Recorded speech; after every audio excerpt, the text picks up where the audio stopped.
Morning students. कल मैंने आपको कर्ण की संरचना के बारे में समझाया था, जिसमें मैंने आपको बाह्य कर्ण और मध्य कर्ण के बारे में बता दिया था। अब तीसरा आपका है अंतःकर्ण। तीसरा जो टॉपिक है आपका वो है अंतःकर्ण। क्या है? अंतःकर्ण। तीसरा टॉपिक है अंतःकर्ण। देखो, अंतःकर्ण में हम दो भाग पढ़ते हैं। एक तो है कर्णावृत, जो फर्स्ट है वो तो है कर्णावृत। दूसरा है वेस्टिब्यूल या प्रघान। एक तो जो है कर्णावृत, दूसरा है वेस्टिब्यूल या प्रघान। जो कर्णावृत वाला पार्ट होता है, देखो कर्णावृत वाला जो पार्ट होता है ये एक लंबी गुहा के रूप में होता है और इसके अंदर जो है काफी ज्यादा जो है कुंडलियां मिलती हैं। कुंडलियां का मतलब है कि जो नलिकाएं होती है वो घूमी हुई होती हैं। ढाई चक्कर के रूप में जो है नलिका इसके अंदर घूमी हुई होती है और घूमकर जो है अंदर क्या करता है, अंदर एक तरीके से इसके अंदर क्या होता है कि अंदर काफी नलिका इसके अंदर घूम घूम के क्या करती है, इसको रोटेट होती रहती है और साथ में जो अंदर रहने वाली जगह होती है वहां पर इसमें एंडो लिम्फ भरा होता है। अब जो नलिकाएं होती है ना वो घूम घूम के क्या करती है, चक्कर बनाती है। ढाई चक्कर मान सकते हो आप, 2 सेंटीमीटर के आसपास मान सकते हो। ढाई चक्कर बनाती है और इसके अंदर जो है वो एंडोलिम्फ भरा हुआ होता है। दूसरा जो पार्ट होता है आपका वो है वेस्टिब्यूल या प्रघान। दूसरा पार्ट क्या है? वेस्टिब्यूल या प्रघान। देखो, जो वेस्टिब्यूल या जो प्रघान वाला हिस्सा है ये क्या काम करता है, इसके अंदर आपको अर्धवृत्ताकार नलिकाएं मिलेंगी। क्या मिलेगा इसके अंदर आपको? अर्धवृत्ताकार नलिकाएं मिलेंगी। इसके अंदर जो अर्धवृत्ताकार नलिकाएं होती हैं वो बार बार रिपीट होती रहती हैं।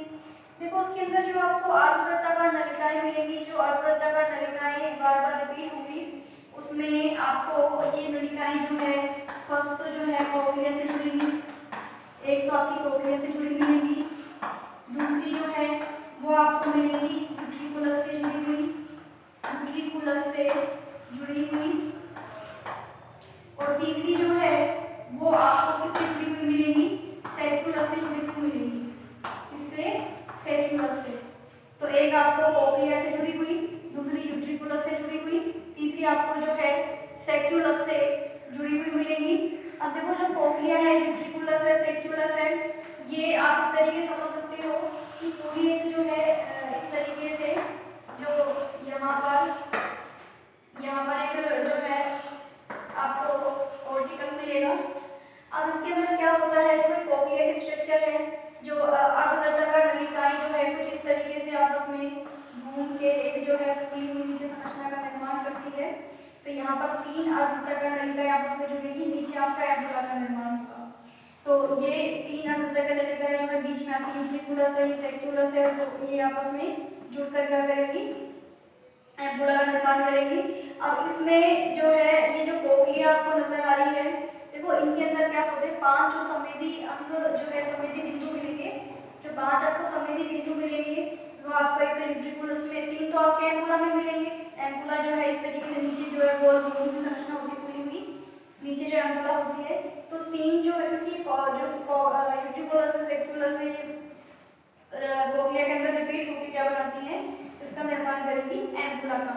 तो 5 संवेदी बिंदु मिलेंगे, जिसमें से 3 संवेदी बिंदु तो आपको मिलेंगे एम्पुला में। इसमें मिलेंगे आपको एम्पुला में 3 संवेदी बिंदु आपको एम्पुला में मिलेंगे और एक जो संवेदी बिंदु आपको मिलेगा, 3 तो आपको एम्पुला में मिलेंगे और जो एक संवेदी बिंदु आपको किसमें मिलेगा? यूट्रिकुलस में मिलेगा, एक आपको सेक्युलस में मिलेगा। तो एम्पुला, यूट्रिकुलस, सेक्युलस सबके अंदर जो है रिपीट होकर इस संरचना का क्या होगा? निर्माण होगा, संवेदी बिंदु। इसके आगे क्या है कि जो ये है कोक्लिया है, कोक्लिया के अंदर जैसे 3 नलिकाएं अर्धवृत्ताकार नलिकाएं जो होंगी वो मिल जाएंगी, मिलकर आगे जो फूला हुआ भाग एम्पुला बनेगी और इसमें 5 संवेदी बिंदु होंगे, 3 आपको एम्पुला में, एक सेक्युलस में, एक आपको यूट्रिकुलस के अंदर मिलेगा। इसके बाद वाला हिस्सा जो है देखो क्या है, अगर इसके बाद की मैं आपसे बात करूं तो देखो इसके बाद क्या है,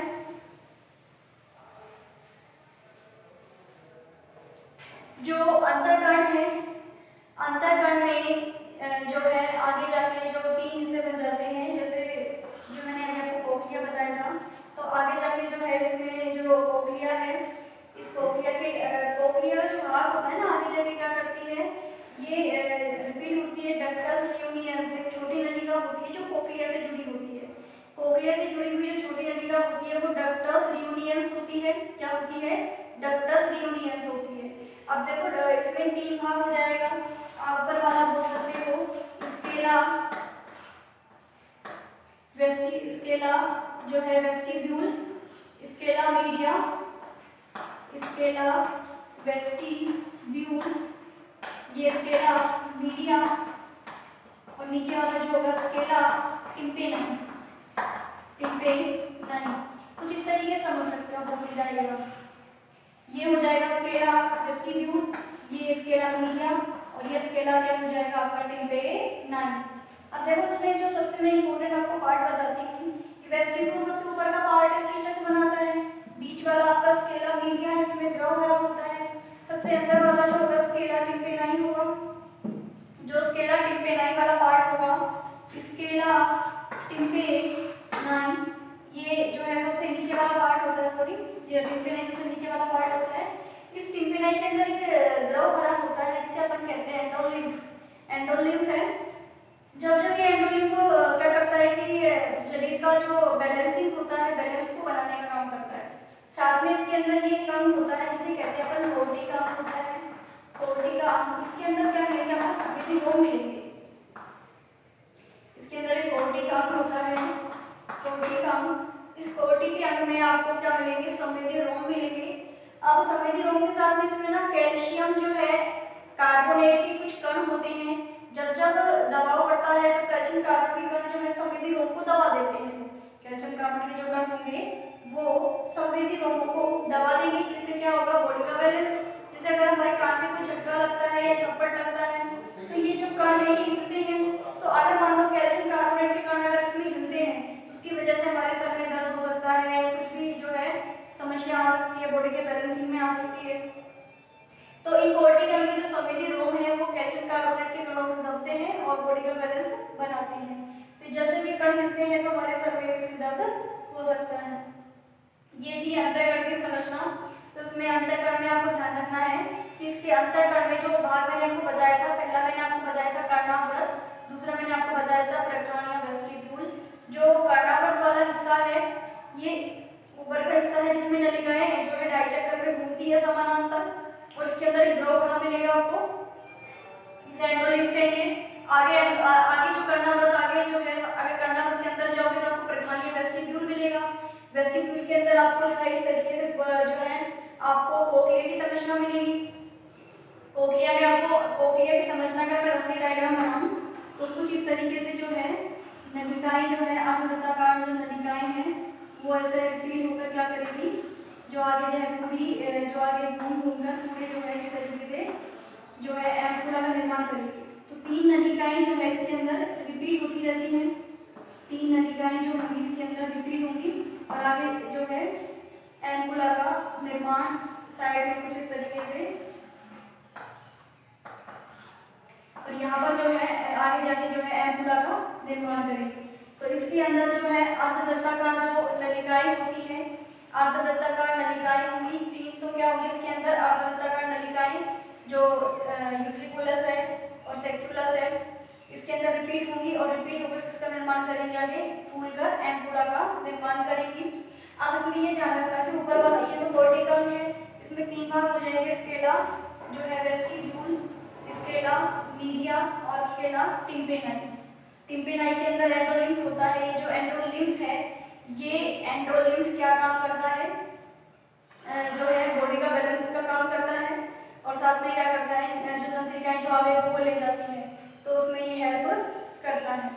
आगे है जो टॉपिक है वो है सुनने की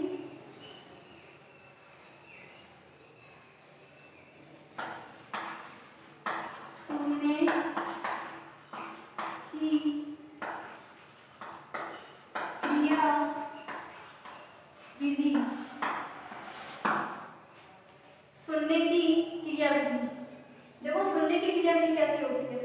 पहले जो इम्पल्स आता है, जो संवेदना आती है, वो बाह्य कण में आई, बाह्य कण से किस में आई, मध्य कण में आई, मध्य कण से किस में आई, अंतःकण में आई।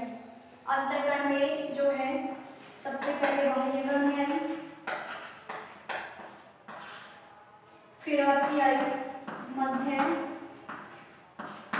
कण में, फिर आती है अंतःकण में, अंतःकण से जो है फिर आपकी जो है उसमें जाएगी, आप कह सकते हो कोशिका में, कोशिका से फिर आगे जो है कोशिका के अंग में, कोशिका जो अंग है वहाँ पर संवेदन होंगे, और वहाँ से फिर जो आपका एंडोलिंग के अंदर भरा जाता है,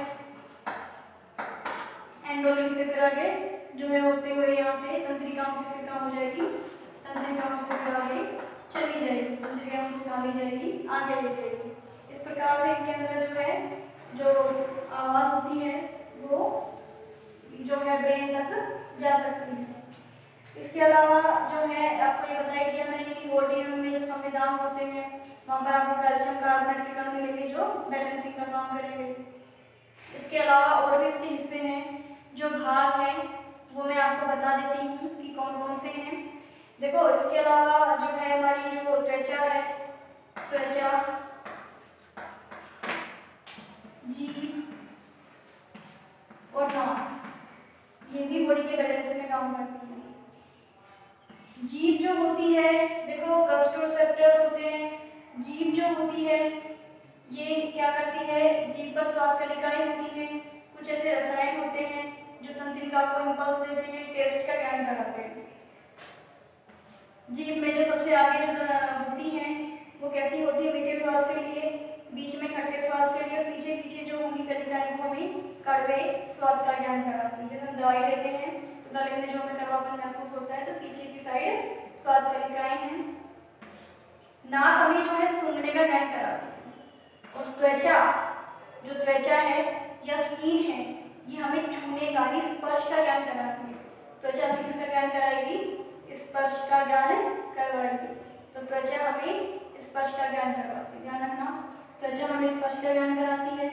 जीभ हमें जो है किसके लिए, टेस्ट का, और नाक जो है हमें किसका ज्ञान कराती है, सूंघने का ज्ञान कराती है।